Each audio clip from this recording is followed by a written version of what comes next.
ఎవరవుతున్నారు? తండ్రి కూతురు ఇద్దరు ఒకరినొకరు విడిచిపెట్టి ఉండలేకే ఫోటోలు చూడకుండానే బాగలేదంటున్నారు. మరి అమ్మగారేమో అమ్మాయి గారికి పెళ్లి చేసేయాలని ఆశపడుతున్నారు. ఏమా అయితే ఇప్పుడు ఏం చేయమంటావు? ఆ ఇల్లరగా ఉండే అల్లుని తెచ్చుకుంటే మనతో పాటు మన అమ్మాయి కూడా ఇక్కడే ఉండిపోద్ది. ఇల్లరిక పల్లుడా? ఎవరన్నా చూసావా? ఇప్పుడే చూశాను. ఎవరిని? మన అమ్మగారి తమ్ముడు గారిని. రేయ్ ఆపు నీ సలహా. ఏ ఆయనకేం తక్కువ అండి? మన అమ్మాయి గారికి వరసే అవుతారు. ఏ ఇస్తే తప్ప? తప్పేంటో తప్పు. అలా చెయ్యాల్సి వస్తే నా కూతురికి గొప్పింటి సంబంధమే చేస్తాను. మనకున్న ఆస్తి మన ఇద్దరు అమ్మాయిలే కదంటండి. అదో సగం గౌరవం ఇచ్చారనుకోండి, ఆయన గొప్పడు అయిపోతాడు. నోర్మై, ఇది నీకు సంబంధం లేని విషయం.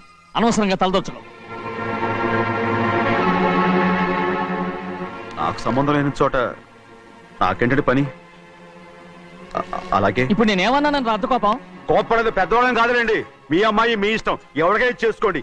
అక్కడ నానా కష్టాలు పడుతుంటే అది చూసి మీరేనవండి. మిమ్మల్ని చూసి అమ్మగారు ఏడుస్తారు. మధ్యలో నాకేంటి? నేనేం చుట్టానా పట్టానా?